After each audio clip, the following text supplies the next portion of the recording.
Ce qu'il faut comprendre, c'est qu'à l'intérieur de toi, tu as un baromètre. Ce baromètre, il est soit malheureusement dans peur, tristesse, colère. Et il se peut que ta réalité, ton quotidien, ça soit là-dedans. Ce qu'il faut que tu comprennes, c'est que tu vas tous les jours avoir des choses comme ça qui vont t'assaillir. Que ce soit dans l'actualité, que ce soit dans ta famille, que ce soit au travail, que ce soit des problèmes de santé, que ce soit des problèmes financiers. La vie est faite de, d'événements qui sont plus ou moins heureux, plus ou moins difficiles. Si ta météo interne, ton baromètre interne, dépend uniquement de ce qui se passe à l'extérieur, de ton environnement, bah là, ça devient très compliqué. Ça devient très compliqué parce que finalement, tu subis les événements. Ça veut dire que tu te lèves le matin, tu ne sais pas du tout à quelle sauce tu vas te manger, en fait. Et donc, tu vas passer de colère à tristesse, à peur, à retristesse, à peut-être colère. Et tu peux te balader dans ces émotions négatives en permanence et t'imaginer que le jour où tu n'auras plus de problèmes qui te tombent dessus, enfin, tu atteindras la joie, la sérénité, l'enthousiasme et le bonheur. Sauf que ça ne se passe pas comme ça. C'est pas tu passes d'une période de problème à d'un coup une période sans problème. Tu passes d'une période triste, en colère et stressée à j'ai plus rien. Il n'y a plus de stress, il n'y a plus de problème, il n'y a plus d'injustice dans ce monde, il n'y a plus de guerre, il n'y a plus de maladie, tous mes collègues sont sympas avec moi, j'ai des promotions, je réussis tout, tous mes proches vont bien, j'ai des relations géniales avec mes proches. Non, ça n'est pas du tout comme ça que ça se passe. Et je suis désolée de te dire cette vérité parce qu'elle fait mal. Pourquoi elle fait mal? Parce que ça t'oblige à te dire que finalement, si tu veux te sentir mieux et passer de l'autre côté, épanouissement, sérénité, bien-être, joie, amour, c'est toi qui vas devoir bosser. Ouais, je sais. Ah, c'est pas cool, parce que nous, on aimerait bien nous dire que non, mais t'inquiète pas, on va t'apporter sur un plateau l'amour, la joie, le bonheur, ça va arriver. Ben non, en fait, si tu vas pas le chercher toi-même, ça n'arrive pas. Et je t'assure que j'ai attendu une bonne dizaine d'années, quand j'étais malade et que j'ai fait toute ma scolarité du lycée, en tout cas par correspondance, par le CNED à la maison. J'étais trop malade, j'avais aucune énergie, je tombais dans les pommes tous les jours, dès que je faisais un truc, je tombais dans les pommes, j'avais des douleurs de dingue, des problèmes digestifs, je pouvais quasiment rien manger, bref. J'attendais. Voilà, j'attendais. Je me disais, si je suis stressée, c'est normal parce que je vois aucun avenir pour moi étant donné les problèmes de santé. Si je suis en colère, c'est normal parce que je suis capable de rien faire, je suis totalement prisonnière de mon corps, donc c'est normal. Voilà, si je suis triste, c'est normal parce que je suis tellement déçue de la vie que j'ai, je voulais tellement pas ça, j'avais tellement pas prévu d'avoir une vie aussi pourrie que c'est normal. Voilà, donc tristesse, peur, colère, j'étais dedans. Voilà, pendant des années. Voilà, puis j'attendais. J'attendais que, pour ma part, qu'un médecin me dise, voilà, en fait, Charline, voilà ce qui se passe, voilà ce que tu as, et je vais te donner ce médicament, et hop là, tout va s'envoler. Et tu vas être super heureuse, tu vas être trop bien. Voilà, j'ai attendu 10 ans. En fait, au bout de 10 ans, oui, de mes 15 ans, mes 25 ans, j'ai attendu. Et puis à mes 25 ans, je me suis dit à un moment donné, vu qu'attendre, ça n'a pas l'air de fonctionner, c'est un peu comme la vidéo où je te dis de faire équipe avec toi-même pour avoir confiance en toi. Je me suis dit à un moment donné, si attendre ça ne fonctionne pas, parce que 10 ans c'est quand même pas mal, tu vois, on a quand même bien attendu, peut-être que je peux faire quelque chose par moi-même. Ne serait-ce qu'être moins stressée, ça pourrait être cool. D'être moins en colère aussi, ça pourrait être cool. Je me suis pas dit que j'allais me soigner, que j'allais soigner mes problèmes de vertèbres, d'oreilles internes, de névralgie, de mâchoire, de coccyx, tout ça. J'avais pas cette prétention-là, mais je me suis dit si déjà moi je peux m'aider un petit peu, ne serait-ce que sur le plan du stress ou de la colère ou de la tristesse, peut-être ça pourrait être bénéfique. Et là en fait quand j'ai commencé à penser de cette façon-là, donc c'est vraiment un changement de mindset, je me suis rendu compte qu'il y avait plein de trucs à faire. Et je me suis dit finalement, au lieu d'être énervée, stressée, triste et malade, je pouvais être heureuse, sereine, joyeuse, enthousiaste, et accessoirement un peu malade quoi. Ma vie s'est transformée. Mais vraiment, parce qu'à l'heure actuelle, en vrai, j'ai toujours mes problèmes de santé. J'ai toujours des vertiges. Et si je ferme les yeux debout, je me casse la figure et je peux pas conduire. Et j'ai plein de choses que je peux pas faire.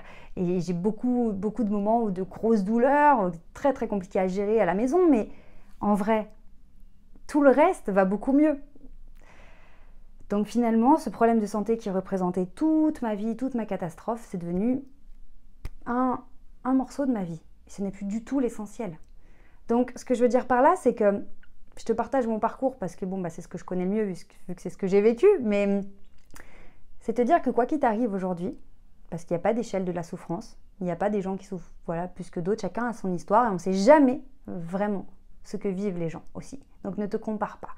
Parce que je peux t'assurer que quand on me croise dans la rue, qu'on voit comment je souris et comment je suis joviale, on n'a aucune idée de ce que j'ai traversé. Donc vraiment, on ne s'imagine pas de ce que les gens peuvent traverser et ce que tu traverses aujourd'hui, si tu en souffres, il n'y a pas d'échelle de la souffrance. Si tu en souffres, tu en souffres, d'accord? Donc ce qui compte, c'est que tu te sortes de là.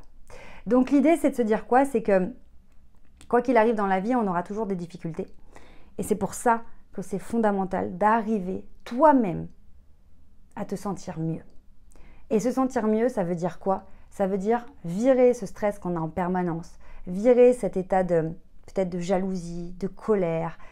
On est énervé et puis c'est tout ça qui nous gonfle et on a l'impression que ça ira jamais mieux. Ou alors que ça ira mieux quand on aura atteint tel truc, quand telle personne arrêtera de nous embêter, quand machin. Et de se dire, ok, moi maintenant, je veux me sentir mieux là, tout de suite. Après, quand ma situation va s'améliorer, ce sera du bonus. Évidemment, ce sera encore mieux. Quand je serai à l'aise financièrement, ce sera du kiff encore plus. Quand j'aurai réglé mes problèmes de santé, ce sera encore du kiff encore plus. Quand j'aurai trouvé la femme de ma vie, l'homme de ma vie, ce sera encore plus du kiff. Mais déjà, maintenant, dis-toi que tu es en capacité d'aller mieux par toi-même. Tu es capable de te sentir mieux sans avoir à attendre l'intervention de quelqu'un ou qu'une situation change ou que tu n'aies plus de problèmes qui arrivent. Si tu arrives à te sentir mieux malgré tous tes problèmes, imagine quand tu auras réglé tes problèmes. Bon, là, tu seras dans une autre sphère, quoi. Et en fait, pourquoi c'est magique de faire ça? Parce que plus tu vas te sentir mieux par toi-même, plus tu seras en capacité de régler tes problèmes, plus tu seras en capacité de te sortir de situations compliquées et de gérer, d'avoir des bonnes idées, de créer des opportunités, d'oser faire des choses. En fait, tu vas oser faire des choses et tu vas avoir des idées que tu n'aurais pas eues si tu étais resté dans ton état de colère, de tristesse et de peur. C'est à partir du moment où tu t'extirpes de cet état de peur, tristesse et de colère, toi-même, sans attendre une intervention extérieure, que tu es beaucoup plus ouvert à des nouvelles idées, opportunités, à aller faire des choses, etc. Et donc, c'est une boucle vertueuse qui se met en place. Au lieu d'être dans un cercle vicieux où tu as des problèmes et comme tu es stressé, tu ne trouves pas de solution et tu es en colère, tu es stressé, tu es énervé, tu es triste, et ben du coup tu t'enfonces encore plus. Et donc tes problèmes, soit ils sont toujours là, soit ils s'aggravent. Et ben une des clés, c'est de décider qu'à partir d'aujourd'hui, tu vas faire attention à toi et tu vas tout faire pour te sentir mieux. Alors quand je dis tout faire, ça ne veut pas dire qu'en 24 heures, on veut se sentir mieux et si ça ne marche pas dans 24 heures, alors c'est que ça ne marche pas. Hein. Attention, hein, je vais voir vos commentaires. Hein. Je ne veux pas de « ouais, j'ai essayé hier et puis du coup, je me sens toujours aussi stressée ». Non, ça va prendre du temps. Ça prend du temps de changer son état interne. Pourquoi? Parce que c'est le cerveau inconscient, c'est tout l'état inconscient qui est imprégné de stress, de colère, de tristesse, selon ce qu'on a vécu. Donc il va falloir se sortir de ce bazar. Mais ce qui est génial, vraiment, ce qui est incroyable. Et c'est comme ça que des personnes arrivent de passer de situations catastrophiques à des situations où tout le monde aimerait avoir leur vie. C'est que si tu commences à t'encourager, si tu commences à te dire « Ok, là c'est compliqué, ok, mais on va essayer de faire mieux, on va essayer de s'organiser autrement, d'aller mieux, de me sentir mieux. » Donc la question que j'aimerais te poser à la fin de cette vidéo, parce que j'aime qu'on soit dans le concret, et tu vas trouver une réponse, c'est obligé, tu as une réponse qui va te venir en tête, obligé. D'ailleurs, écris-la moi en commentaire, ce sera encore plus puissant. Que devrais-tu faire à l'heure actuelle, aujourd'hui, en ce moment, dans les jours à venir, pour te sentir mieux? Je sais qu'il y a quelque chose qui te trotte dans la tête et tu te dis, c'est vrai que si je faisais ça, ça se passerait mieux.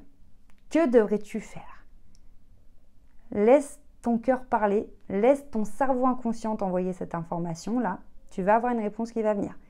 Ou une réponse que tu vas un peu entendre comme une voix, ou une image, ou penser à quelqu'un. Tu sais qu'il y a quelque chose que tu dois faire pour te sentir mieux. Peut-être que c'est t'éloigner d'une personne qui est toxique. Peut-être c'est de réviser un peu plus chaque soir. Peut-être que c'est de te coucher plus tôt. Peut-être que c'est de retourner voir ce médecin qui t'avait dit qu'il fallait faire un suivi et que tu laisses traîner. Peut-être que c'est d'aller chez le coiffeur.